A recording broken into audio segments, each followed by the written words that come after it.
ನಮಸ್ಕಾರ, ಆದಾಬ್, ಜೈ ಭೀಮ್. ನಾನು ನಿಮ್ಮ ಭಾಗ್ಯನಾರಾಯಣ ಬೊಗ್ಗವರಪ್ಪು. ನೀವು ನೋಡ್ತಾ ಇದ್ದೀರಿ ಸುದ್ದಿ ಸರ್ಕಲ್. ದಾವಣಗೆರೆ ಉಪಚುನಾವಣೆಗಳು ಕರ್ನಾಟಕದಲ್ಲಿ, ಅದರಲ್ಲೂ ವಿಶೇಷವಾಗಿ ಕರ್ನಾಟಕದ ಕಾಂಗ್ರೆಸ್ನಲ್ಲಿ ಒಂದು ದೊಡ್ಡ ಬಿರುಗಾಳಿಯನ್ನೇ ಎಬ್ಸಿದೆ. ಏನೆಲ್ಲ ಬೆಳವಣಿಗೆ ಆಗಿದೆ ಅಂತ ನೀವೆಲ್ಲರೂ ಸಹ ಫಾಲೋ ಮಾಡ್ತಾನೆ ಇರ್ತೀರಿ. ಆದರೂ ಸಹ ನಾನೊಂದು ಸಂಕ್ಷಿಪ್ತ ವಿವರಣೆ ಕೊಟ್ಬಿಟ್ಟು ನಿಮಗೆ ಒಬ್ಬರು ಮುಖ್ಯವಾದ ವ್ಯಕ್ತಿಯನ್ನು ಪರಿಚಯ ಮಾಡಿಸ್ತೀನಿ. ಅವರ ಅಭಿಪ್ರಾಯವನ್ನು ಪಡ್ಕೊಳ್ಳುವಂತಹ ಪ್ರಯತ್ನವನ್ನು ಮಾಡೋಣ. ದಾವಣಗೆರೆ ಉಪಚುನಾವಣೆಯಲ್ಲಿ ಮುಸ್ಲಿಮರ ಪ್ರಾಬಲ್ಯ ಇರುವಂತಹ ಕ್ಷೇತ್ರ ಅನ್ನೋ ಕಾರಣಕ್ಕಾಗಿ ಮುಸ್ಲಿಮರು ನಮಗೆ ಸೀಟ್ ಕೊಡಿ ಅಂತ ಕೇಳಿದ್ರು. ಅದು ಕಾಂಗ್ರೆಸ್ ಪಕ್ಷಕ್ಕೆ 95% ಮುಸ್ಲಿಮರು ವೋಟ್ ಹಾಕುವಂತಹ ಕಾಂಗ್ರೆಸ್ ಪಕ್ಷಕ್ಕೆ ಮಹಾಪರಾಧವಾಗಿ ಕಂಡು ಬಂತು. ಒಂದಷ್ಟು ಜನರನ್ನ ನೇಣಿಗೆ ಹಾಕ್ಬಿಡ್ಬೇಕು ಅನ್ನೋಷ್ಟು ಸಿಟ್ಟು ಮಾಡ್ಕೊಂಡ್ಬಿಡ್ತು. ಅದರಲ್ಲೂ ವಿಶೇಷವಾಗಿ ಸುರ್ಜೇವಾಲಾ ದೆಹಲಿಯಿಂದ ಇಲ್ಲಿ ಬಂದ್ರು. ಅವರ ಎದುರಿಗೆ ಜೋರು ಧ್ವನಿಯಲ್ಲಿ, ಸ್ವಲ್ಪ ಜೋರು ಧ್ವನಿಯಲ್ಲಿ ಸೀಟು ನಮಗೆ ಬಿಟ್ಟು ಕೊಡಿ. ಇದು 85,000 ಮುಸ್ಲಿಂ ಮತದಾರ ಇರುವಂತಹ ಕ್ಷೇತ್ರ ಅಂತ ಕೇಳಿದ್ದೆ ತಪ್ಪಾಯ್ತು ನೋಡಿ. ದೊಡ್ಡ ಮಟ್ಟದಲ್ಲಿ ಗದಾಪ್ರಹಾರ ನಡೀತಾ ಇದೆ. ಮುಸ್ಲಿಂ ನಾಯಕರನ್ನ ಯಾರೆಲ್ಲ ಆ ಸಂದರ್ಭದಲ್ಲಿ ಮುಸ್ಲಿಮರ ಪರವಾಗಿ ನಿಂತರೋ, ಮುಸ್ಲಿಮರ ಅಭ್ಯರ್ಥಿ ಆಗಬೇಕು ಅಂತ ಬಯಸಿದ್ರು, ಅವ್ರನ್ನೆಲ್ಲ ಹುಡುಕಿ ಒಂದು ಅವರಿಗೆ ಅವಮಾನ ಮಾಡ್ತಿದ್ದಾರೆ, ಇಲ್ಲ ಪಕ್ಷದಿಂದಲೇ ಕಿತ್ತು ಬಿಸಾಕ್ತಿದ್ದಾರೆ. ಅವರಿಗೆ ಈಗ ದೊಡ್ಡ ಮಟ್ಟದ ಶಿಕ್ಷೆಯನ್ನ ಕಾಯ್ದಿರಿಸಿದ್ದೀವಿ ಅಂತ ಎಚ್ಚರಿಕೆಗಳನ್ನು ಕೊಡ್ತಿದ್ದಾರೆ. ಅದರಲ್ಲೂ ವಿಶೇಷವಾಗಿ ಕರ್ನಾಟಕದಲ್ಲಿ ಇರುವಂತಹ ಏಕೈಕ ಮುಸ್ಲಿಂ ಮಿನಿಸ್ಟರ್ ಜಮೀರ್ ಅಹಮದ್ ಖಾನ್ ಅವರಿಗೂ ಸಹ ಈಗ ತೂಗುಗತ್ತಿಯನ್ನ ತಲೆ ಮೇಲೆ ಇಟ್ಟಿದ್ದಾರೆ. ಯಾವುದೇ ಕ್ಷಣ ಅವರನ್ನ ಮಂತ್ರಿಗಿರಿಯಿಂದ ತೆಗೆದು ಹಾಕುವ ಸಾಧ್ಯತೆ ಇದೆ. ಸಿದ್ದರಾಮಯ್ಯನವರ ಆಪ್ತ ಬಳಗದಲ್ಲಿ ಇದ್ದೂ ಸಹ ಸಿದ್ದರಾಮಯ್ಯ ಸ್ವತಃ ಏನು ಮಾಡಕ್ ಸಾಧ್ಯ ಆಗ್ತಿಲ್ಲ. ಯಾಕಂದ್ರೆ ಅವರ ಕುರ್ಚಿಯನ್ನು ಉಳಿಸ್ಕೊಳ್ಳೋದ್ರಲ್ಲಿ ಅವರು ಬಿಸಿ ಇದ್ದಾರೆ. ಸೊ ಈ ಹಿನ್ನೆಲೆಯಲ್ಲಿ ನಮ್ ಜೊತೆ ಇವತ್ತು ಮಾತಾಡೋದಕ್ಕೆ ಜಬ್ಬಾರ್ ಕಲ್ಬುರ್ಗಿ ಅವರಿದ್ದಾರೆ. ಇವರು ರಾಜ್ಯಾಧ್ಯಕ್ಷರು, ಕರ್ನಾಟಕ ಮುಸ್ಲಿಂ ಯೂನಿಟಿ ಅನ್ನುವಂತಹ ಸಂಘಟನೆ, ಬಹಳ ಮುಖ್ಯವಾದ ಸಂಘಟನೆ, ಮುಸ್ಲಿಮರ ಧ್ವನಿಯಾಗಿ ಕೆಲಸ ಮಾಡ್ತಿರುವಂತಹ ಒಂದು ಸಂಘಟನೆ. ಸೊ ಅವರು ಏನು ಯೋಚನೆ ಮಾಡ್ತಿದ್ದಾರೆ, ಅವರ ಅಭಿಪ್ರಾಯ ಏನ್ ನಡೀತಿದೆ ಕರ್ನಾಟಕದ ಕಾಂಗ್ರೆಸ್ನಲ್ಲಿ ಅಥವಾ ಇಡೀ ಕರ್ನಾಟಕ ರಾಜ್ಯದ ರಾಜಕಾರಣದಲ್ಲಿ, ಮುಂದೆ ಮುಸ್ಲಿಂ ಮತದಾರರು ಯಾವ ರೀತಿ ಇದನ್ನ ಸ್ವೀಕರಿಸಬೇಕು ಅಥವಾ ನೋಡಬೇಕು ಅನ್ನೋದ್ರ ಬಗ್ಗೆ ಅವ್ರ ಜೊತೆ ಒಂದಷ್ಟು ಮಾತನ್ನ ಆಡೋಣ. ಸರ್, ಕಾರ್ಯಕ್ರಮಕ್ಕೆ ಸ್ವಾಗತ. ನಮಸ್ಕಾರ ಸರ್, ಮೊದಲನೇ ಪ್ರಶ್ನೆ, ಈಗ ನಡೀತಾ ಇರುವಂತಹ ಏನು ಬೆಳವಣಿಗೆಗಳಿದ್ದಾವೆ ಕರ್ನಾಟಕದಲ್ಲಿ, ಅದರಲ್ಲೂ ಮುಸ್ಲಿಂ ನಾಯಕರ ವಿಚಾರವಾಗಿ ಕಾಂಗ್ರೆಸ್ ಪಕ್ಷ, ಅದ್ರ ಬಗ್ಗೆ ನೇರ ನಿಮ್ಮ ಅಭಿಪ್ರಾಯ ಏನು ಸರ್? ಕಾಂಗ್ರೆಸ್ ಪಕ್ಷ ಇವತ್ತು ಮುಸಲ್ಮಾನರನ್ನ ನಡೆಸಿಕೊಳ್ಳುವಂತ ರೀತಿಯಿಂದ ಬಹಳಷ್ಟು ಮುಸ್ಲಿಮರಿಗೆ ನೋವಂತೂ ಆಗಿದೆ. ಇದು ಒಳ್ಳೆಯ ಬೆಳವಣಿಗೆ ಅಲ್ಲ.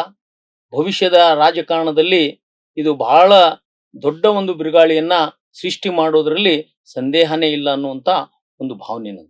ಸೊ ಇದು ಆಕ್ಚುಲ್ ಆಗಿ ರಾಜ್ಯ ಸರ್ಕಾರದಲ್ಲಿ ಅಥವಾ ರಾಜ್ಯದಲ್ಲಿ ಇರುವಂತಹ ಡಿ.ಕೆ. ಶಿವಕುಮಾರ್ ಏನಿದ್ದಾರೆ, ಅವರ ನೇತೃತ್ವದಲ್ಲಿ ಕಾಂಗ್ರೆಸ್ ಇರೋದು ಕರ್ನಾಟಕದಲ್ಲಿ, ಅವರೇ ರಾಜ್ಯಾಧ್ಯಕ್ಷರು, ಅವರ ಯೋಚನೆಗಳ ಲಹರಿಯಲ್ಲಿ ನಡೀತಾ ಇರೋದು ಅಥವಾ ಹೈಕಮಾಂಡ್ ದೆಹಲಿಯಲ್ಲಿ ಅಸಮಾಧಾನಗೊಂಡು ಈ ಬೆಳವಣಿಗೆಗಳು ನಡೀತಾ ಇದೆಯಾ, ಈ ಕ್ರಮಗಳಾಗ್ತಿದಾವ ಅಂತ?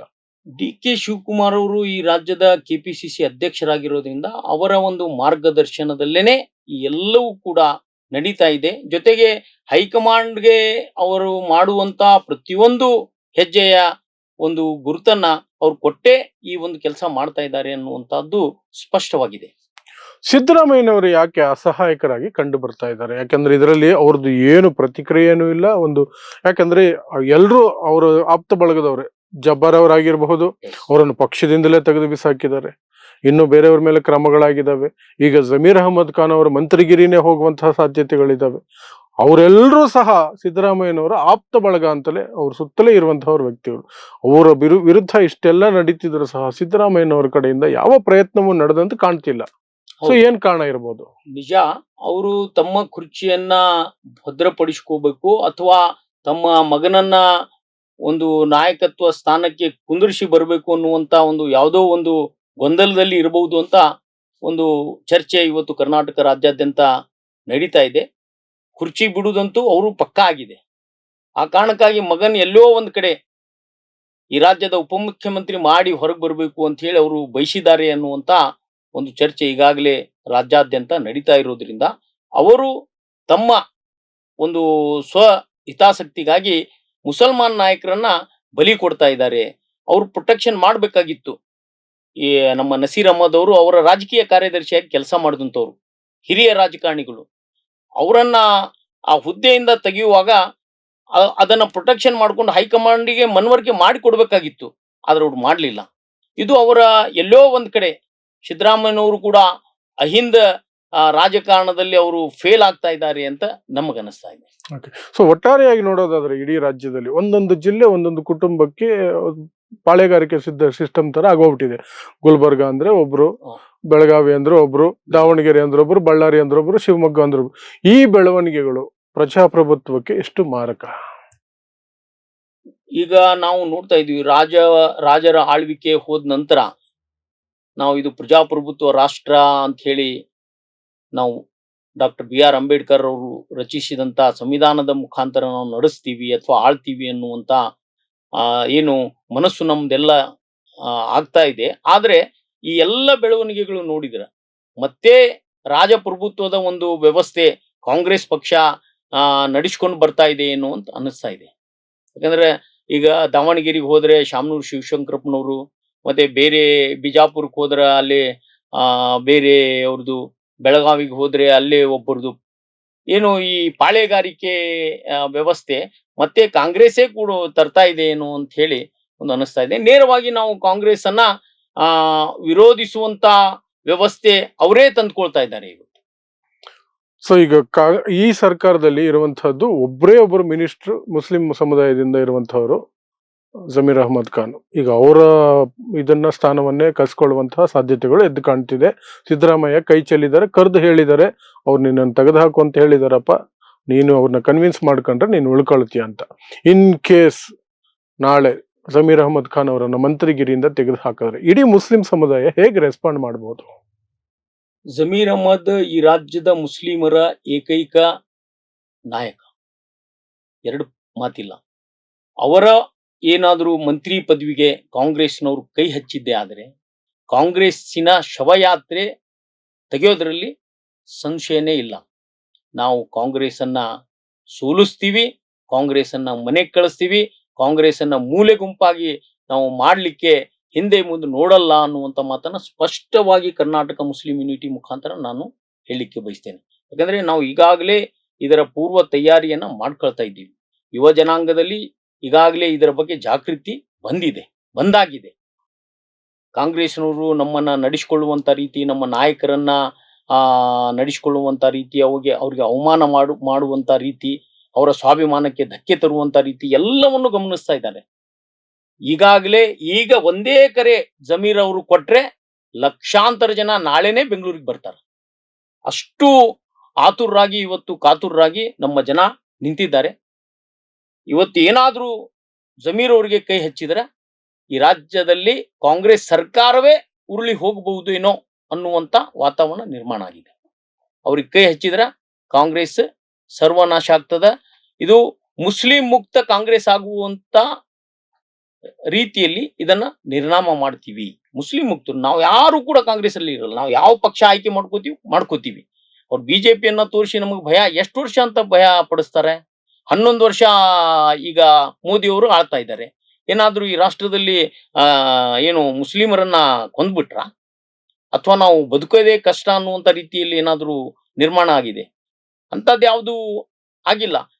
ಈಗ 1.5 ಕೋಟಿ 130 ಕೋಟಿ ಜನಸಂಖ್ಯೆ ಇರುವಂತ ಒಂದು ರಾಷ್ಟ್ರದಲ್ಲಿ ಅಲ್ಲಲ್ಲಿ ಸಣ್ಣ ಪುಟ್ಟ ಘಟನೆಗಳು ನಡೀತಾವ. ಅದನ್ನೇ ನಾವು ಮೂಲವಾಗಿ ಇಟ್ಕೊಂಡು ಬಿಜೆಪಿಯನ್ನ ದೂಷಿಸುವಂತ ಏನು, ಅಥವಾ ಬಿಜೆಪಿಯನ್ನ ತೋರಿಸಿ ನಮಗೆ ಭಯ ಪಡಿಸುವಂತ ವ್ಯವಸ್ಥೆ ಇವತ್ತು ಕಾಂಗ್ರೆಸ್ ಬಿಡ್ಬೇಕಾಗತ್ತೆ.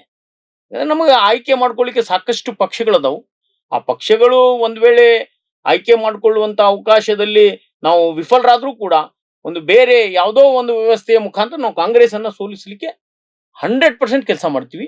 ಅದು ಜಮೀರ್ ಅವರಿಗೆ ಕೈ ಹಚ್ಚಿದ್ರೆ. ಓಕೆ. ಸೊ ಈಗ ಈ ಬೆಳವಣಿಗೆಗಳು ಏನಾಗ್ತಿದಾವೆ, ಇದರ ಹಿನ್ನೆಲೆಯಲ್ಲಿ ಮುಂದಿನ ರಾಜಕಾರಣ ಏನ್ ನಡೆಯುತ್ತೆ ಕರ್ನಾಟಕದಲ್ಲಿ, ಅದು ಬದಲಾಗುತ್ತೆ ಅಂತೀರಾ? ಯಾಕಂದ್ರೆ ಮೊದಲೇ 15% ಇರೋ ಮುಸ್ಲಿಮರಿಗೆ ಟಿಕೆಟ್ ಕೊಡೋದೇ 4%, 5% ಟಿಕೆಟ್ ಕೊಡ್ತಾರೆ. ಮಂತ್ರಿಗಿರಿ ಅಂತೂ ಇಲ್ವೇ ಇಲ್ಲ ಬಿಡಿ, 0.5% ಕೊಡ್ತಿಲ್ಲ. ಅದರಲ್ಲಿ ಈಗಿರೋ ಪರಿಸ್ಥಿತಿಯಲ್ಲಿ ಹಾಗಿದ್ದು ಸಹ ಮುಸ್ಲಿಮರಿಗೆ ಅನಿವಾರ್ಯ ಅನ್ನೋ ರೀತಿ ಕಾಂಗ್ರೆಸ್ ಜೊತೆಯಲ್ಲಿ ವೋಟಿಂಗ್ ನಡೀತಾ ಇದೆ ಅನ್ನೋದು ಎಲ್ರಿಗೂ ಗೊತ್ತಿರುವಂತದ್ದು, ಬಹಿರಂಗ ಸತ್ಯ ಅದು. ಬಿಜೆಪಿಯನ್ನು ತೋರಿಸ್ತಾರೆ, ಎದುರಿಸ್ತಾರೆ, ಅಥವಾ ಮುಸ್ಲಿಮರು ಬಿಜೆಪಿ ಕಡೆ ಹೋಗೋಕೆ ಸಾಧ್ಯ ಇಲ್ಲ. JDS ಒಂದು ಆಪ್ಷನ್ ಇತ್ತು, ಅದು ಸಹ ಇವತ್ತು ಕೋಮುವಾದಿ ಬಿಜೆಪಿ ಜೊತೆ ಹೋಗಿದೆ ಅಂತ ತೋರಿಸ್ಬಿಟ್ಟು ಈ ಮುಸ್ಲಿಂ ಮತದಾರರನ್ನ ಈ ಕಡೆಗೆ ಇಟ್ಕೊಂಡಿದ್ದಾರೆ. ಬಟ್ ಇಂತಹ ಪರಿಸ್ಥಿತಿ, ಈಗಿನ ಪರಿಸ್ಥಿತಿಯಲ್ಲಿ ಇದೇ ರೀತಿ ಹೋಗೋದಾದ್ರೆ ಮುಂದಕ್ಕೆ ಮುಸ್ಲಿಂ ಸಮುದಾಯಕ್ಕೆ ಇರುವಂತಹ ಆಯ್ಕೆಗಳು ನೀವು ಹೇಳಿದ್ರೆ ಬೇರೆ ಬೇರೆ ಆಯ್ಕೆ ಇದೆ ಅಂತ, ಬಟ್ ಬಿಜೆಪಿ ಆಯ್ಕೆ ಆಗುತ್ತೆ ಅಂತ ನನಗೇನು ಅನ್ಸಲ್ಲ. ತುಂಬಾ ಬೇರೆ ಇಡೀ ಜನಾಂಗವನ್ನ ತೆಗೆದುಕೊಂಡಾಗ ಒಂದು ಇಂಡಿಪೆಂಡೆಂಟ್ ಆಗಿ ನಿಮ್ಮದೇ ಆದ ಸ್ವತಂತ್ರ ಪಕ್ಷ ಬರ್ಬೇಕಾಗತ್ತೆ. ಆ ನಿಟ್ಟಿನಲ್ಲಿ ಮುಂದಿನ ರಾಜಕಾರಣ ಕರ್ನಾಟಕದಲ್ಲಿ ಯಾವ ರೀತಿ ಕಾಂಗ್ರೆಸ್ ಇಂದ ದೂರ ಆಗೋದೇ ಆದ್ರೆ, ಕಾಂಗ್ರೆಸ್ ಇಂದ ಸಿಟ್ಟು ಮಾಡ್ಕೊಳ್ಳೋದೇ ಆದ್ರೆ, ಕಾಂಗ್ರೆಸ್ ಇದೇ ರೀತಿ ನಡ್ಕೊಳ್ಳೋದೇ ಆದ್ರೆ ಯಾವ ನಿಟ್ಟಿನಲ್ಲಿ ನಿಖರವಾಗಿ ಇದೇ ನಿಟ್ಟಿನಲ್ಲಿ ಹೋಗೋದಕ್ಕೆ ಸಾಧ್ಯ ಇದೆ ನಮ್ಮ ಸಮುದಾಯಕ್ಕೆ? ಈಗ ಇಡೀ ರಾಜ್ಯದ ಎಲ್ಲಾ ತಾಲೂಕುಗಳಲ್ಲಿ ಕನಿಷ್ಠ ಪಕ್ಷ 25,000-35,000 ಮತಗಳದಾವ. ಕೆಲವೊಂದ್ ಕಡೆ 40,000 ಅದಾವ, ಕೆಲವೊಂದ್ ಕಡೆ 50,000 ಅದಾವ, ಕೆಲವೊಂದ್ ಕಡೆ 80,000. ಹೌದು. ಇಂತಹ ಮತಕ್ಷೇತ್ರಗಳಲ್ಲಿ ನಾವು ಬಹಳ ಡಿಸ್ಟರ್ಬ್ ಮಾಡುವಂತದ್ದು ಅವಶ್ಯಕತೆ ಇಲ್ರಿ. 30% ನಾವು ಏನಾದ್ರೂ ಕಾಂಗ್ರೆಸ್ಸಿಗೆ ಮತ ಹೋಗದಂತೆ ತಡೆದ್ ಬಿಟ್ರ ಕಾಂಗ್ರೆಸ್ ಸರ್ವನಾಶ ಆಗ್ತದೆ. ಈ ಕಾರಣಕ್ಕಾಗಿ ಇವತ್ತು JDS ತಟಸ್ಥ ಧೋರಣೆಯಲ್ಲಿ ಇದ್ದಿದ್ರ ಅವರೇ ಭವಿಷ್ಯದ ಮುಖ್ಯಮಂತ್ರಿಗಳಾಗ್ಬಿಡ್ತಿದ್ರು. ಅವರು ಕೂಡ ತಮ್ಮ ಅಸ್ತಿತ್ವವನ್ನ ಉಳಿಸ್ಕೊಳ್ಳಿಕ್ಕೆ ಅವ್ರು ಬಿಜೆಪಿಗೆ ಶಿಫ್ಟ್ ಆಗ್ಬಿಟ್ಟಾರ. ಮುಂದೆ ಅವ್ರು ಬಿಜೆಪಿಯನ್ನ ಬಿಟ್ಟು ಬರ್ತಾರೋ ಅಥವಾ ಅಲ್ಲೇ ಇರ್ತಾರೋ ಗೊತ್ತಿಲ್ಲ. ಒಂದ್ ವೇಳೆ ಬಿಟ್ಟು ಬಂದ್ರೆ ಮತ್ತೆ ನಾವು JDS ಅನ್ನ ಸ್ವೀಕಾರ ಮಾಡಬಹುದು. ನಮ್ಮ ಮುಖಂಡರು, ನಮ್ಮ ಉಲೇಮಗಳು ಯಾವ ನಿರ್ಧಾರವನ್ನ ತಗೋತಾರ ಅನ್ನುವಂಥದ್ದು ನಮ್ಗೆ ಇನ್ನೂ ಸಮಯ ಇದೆ. ಇನ್ನು 1.5-2 ವರ್ಷ ಸಮಯ ಇದೆ. ಆ ಸಮಯ ಸಂದರ್ಭದಲ್ಲಿ ನಾವು ಜಾಗೃತಿ ಕಾರ್ಯಕ್ರಮಗಳನ್ನ ಮಾಡೋದ್ರ ಮೂಲಕ ನಮ್ಮ ಜನರಲ್ಲಿ ಕಾಂಗ್ರೆಸ್ಸಿನ ಈ ಧೋರಣೆಯನ್ನ ಖಂಡಿಸುವಂತ ವಿಷಯವನ್ನ ಅವರ ಮನಸ್ಸಿಗೆ ತುಂಬುವಂತ ಕೆಲಸ ಇವತ್ತಿನ ದಿನೇ ನಾವು ಆರಂಭ ಮಾಡಿದ್ದೀವಿ. ಆ ಕೆಲಸವನ್ನ ಮಾಡ್ತೀವಿ. ಬರುವಂತ ದಿನಮಾನಗಳಲ್ಲಿ ನಮ್ಮ ಹಿರಿಯರು ಮತ್ತು ನಮ್ಮ ರಾಜಕೀಯ ಮುಖಂಡರು, ನಮ್ಮ ಉಲೇಮಗಳು, ಏನು ಧಾರ್ಮಿಕ ಪಂಡಿತರಂತೆ ನಾವು ಹೇಳ್ತೀವಿ, ಅವರನ್ನ ಸಂಪರ್ಕ ಮಾಡಿ ಅವರ ಎಲ್ಲ ವಿಚಾರಗಳನ್ನ ತಿಳ್ಕೊಂಡು ಅವ್ರು ಯಾವ ತೀರ್ಮಾನಕ್ಕೆ ನಮ್ಮನ್ನ ಕೊಂಡೊಯ್ತಾರೋ ಆ ನಿರ್ಧಾರದ ಹಿಂದೆ ನಾವು ಕೂಡ ಇರ್ತೀವಿ ಅನ್ನುವಂತ ಮಾತನ್ನ ನಾನು ಇಲ್ಲಿ ಹೇಳಲಿಕ್ಕೆ ಬಯಸ್ತೀನಿ. ಸರ್, ಕೊನೆ ಪ್ರಶ್ನೆ. ಈಗ ಯಾವುದೇ ಒಂದು ಸಮುದಾಯದಲ್ಲಾಗ್ಲಿ ಒಗ್ಗಟ್ಟನ್ನಾಗ್ಲಿ ಮುರಿಬೇಕು ಅಂದ್ರೆ ಒಳಗಿರೋರನ್ನ ಮೀರ್ಸಾಧಿಕೆಗಳನ್ನ ಬೆಳೆಸ್ಬೇಕು ಅಥವಾ ಅವ್ರನ್ನ ಮುಂದೆ ತರಬೇಕು. ಈ ಸನ್ನಿವೇಶದಲ್ಲಿ ನೀವು ಮೀರ್ಸಾಧಿಕ್ ಅಂತ ಕರಿತಿರೋ ಇಲ್ವೋ ಗೊತ್ತಿಲ್ಲ, ಬಟ್ ರಿಜ್ವಾನ್ ಅರ್ಷದ್ ಮತ್ತು ಸಲೀಂ ಅಲಿ ಅಹ್ಮದ್ ಅವ್ರು ನಡೆಸಿದಂತಹ ಸುದ್ದಿಗೋಷ್ಠಿ ಏನಿದೆಯಲ್ಲ, ಅದು ಒಂದು ರೀತಿ ಮುಸ್ಲಿಂ ಸಮುದಾಯದಲ್ಲಿ ಮುಸ್ಲಿಂ ನಾಯಕರ ನಡುವೆನೆ ಒಂದು ಬಿರುಕನ್ನು ದೊಡ್ಡ ಮಟ್ಟದಲ್ಲಿ ಮೂಡಿಸಿರುವಂತ ಸತ್ಯ. ಇದು ಕಾಂಗ್ರೆಸ್ಸಿನ ಗೇಮ್ ಪ್ಲಾನ್ ಅಥವಾ ರಿಜ್ವಾನ್ ಅರ್ಷದ್ ಅಂತವರು ತಾವು ಮಂತ್ರಿಗಿರಿಗೆ ಒಂದು ಅಭ್ಯರ್ಥಿ ಆಗಬೇಕು, ಆ ಕಾರಣಕ್ಕಾಗಿ ಅವ್ರು ಆಯ್ಕೆ ಮಾಡ್ಕೊಂಡಂತ ದಾರಿ ಅನ್ಸುತ್ತಾ? ಇದು ಕಾಂಗ್ರೆಸ್ಸಿನ ಗೇಮ್ ಪ್ಲಾನೇ ಇದೆ ಸರ್. ಅದಕ್ಕೆ ಇವರು ಬಲಿಪಶುವಾಗಿದ್ದಾರೆ. ರಿಜ್ವಾನ್ ಅರ್ಷದ್ಗೆ ಒಂದು ಕ್ಷೇತ್ರ ಇದೆ, ಅಲ್ಲಿ ನಾಳೆ 2028ಕ್ಕೆ ಅವ್ರು ಗೆಲ್ತಾರೋ ಇಲ್ಲೋ ಗೊತ್ತಿಲ್ಲ. ಯಾಕಂದ್ರೆ ಅವರು ಮೊದಲು ಕಾಂಗ್ರೆಸ್ ಪಕ್ಷ ನಂತರ ಸಮಾಜ ಅಂತ ಹೇಳೋದ್ರ ಮೂಲಕ ನಮ್ಮ ಸಮಾಜದ ಮನಸ್ಸಿಗೆ ಒಂದು ನೋವು ಮಾಡಿದ್ದಾರೆ. ಅವರು ಚುನಾವಣೆಗೆ ನಿಂತಾಗ ಅವ್ರ ವಿರುದ್ಧ ಎಷ್ಟು ಜನ ನಿಂದಿರ್ತಾರೋ, ನಮ್ಮ ಸಮಾಜದ ಅನೇಕ ಪಕ್ಷಗಳು ಕೂಡ SDPI ಇರ್ಬೋದು ಅಥವಾ MIM ಇರ್ಬೋದು ಅಥವಾ ಬೇರೆ ಜನ ಇರ್ಬೋದು, ಅವ್ರು ಸೋಲಿಸ್ಲಿಕ್ಕೆ ಒಂದು ಷಡ್ಯಂತ್ರ ನಾವು ಕೂಡ ಮಾಡ್ತೀವಿ. ಜೊತೆಗೆ ಸಲೀಂ ಅಹ್ಮದ್ ಅವ್ರಿಗೆ ಕ್ಷೇತ್ರನೇ ಇಲ್ಲ, ಏನೋ ಹಿಂದಿನ ಬಾಕಲ್ದಿಂದ ಬಂದು ಅವ್ರು ಕೂತಿದ್ದಾರೆ. ಅದನ್ನೇ ಬಂಡವಾಳ ಮಾಡಿಕೊಂಡು ಅವರು ಯಾರನ್ನ ಮೆಚ್ಚಿಸ್ಲಿಕ್ಕೆ ಈ ಕೆಲಸ ಮಾಡ್ತಾ ಇದ್ದಾರೋ ಗೊತ್ತಾಗ್ತಾ ಇಲ್ಲ.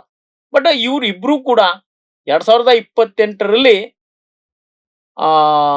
ನಮ್ಮ ಈ ಇಡೀ ಸಮಾಜದ ಕೆಂಗಣ್ಣಿಗೆ ಬಲಿಯಾಗೋದಂತೂ ಖಂಡಿತ.